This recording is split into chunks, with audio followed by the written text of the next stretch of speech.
Gillette, the best a man can get.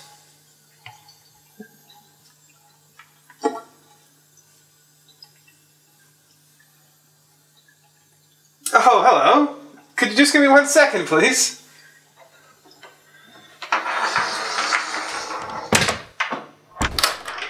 You know, in my career as a broadcaster, journalist, and raconteur, I've seen it all. From the glory days of Joe Carter, Paul Molitor, and Roberto Catch de Taste Alomar, to Sean Kemp throwing it down while impregnating 18 women, to Roger Clemens reinventing his career through needles in the bum. And as a broadcaster, I've always tried to challenge the popular maxims of my peers, which, as we've seen countless times, are just plain false. Broadcasters, the people we depend on so much for our sports knowledge, are misleading the viewer, and I'm here to put a stop to it. Let's take a look at some classic sports highlights and see how the broadcaster has failed us. Less than 2 minutes to play, Dumfries takes the pass. Oh, takes a nasty hit from Lehman, who brings the puck in, shoots, and scores! Gary Lehman, no call by the refs. I love it. Late in the game, you let the players play.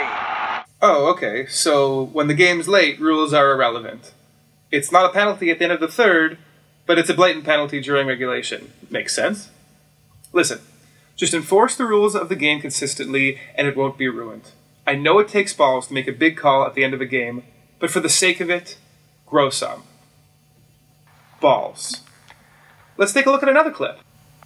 4th and 7, Niners on the Giants' 30-yard line, down 6, $1:30 to go. And they elect to kick the field goal. You know, I really like this call. You got Joe Montana, Jerry Rice, Roger Craig, but in this situation, you play the percentages. The kick is up, and it's good. Right, play the percentages. Oh, you mean play to lose. Listen, if I'm at the score, you're not going to be hearing this kind of stuff from me. Folks, the percentage play is to go for it. It's late, it's 4th and manageable, and you play to win the game, not tie it. Moving on to current sports action. Let's check in on the first round thriller between Boston and Chicago. Brian Scalabrine steals it, levitates, becomes a black and white figure, and throws it down. Later, he grabs the rebound, passes it out to the man, shoots it, and boom goes the dynamite. Chicago takes game 6. Moving on to boxing.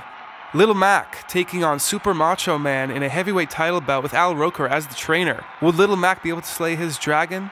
On this night, he would not. He was pummeled by a right hook, an uppercut, and 2 more right hooks to send him to the canvas. Super Macho Man in a knockout. Judges, if you take a chance on me, you will be getting a 6'6", goofy-looking, sweet-talking, Gillette sponsor-toting son of a gun with a hardcore obsession for watching sports and covering it the right way. Covering myself in the Eggplant Studios, Andrew Damelin, The Score, Toronto.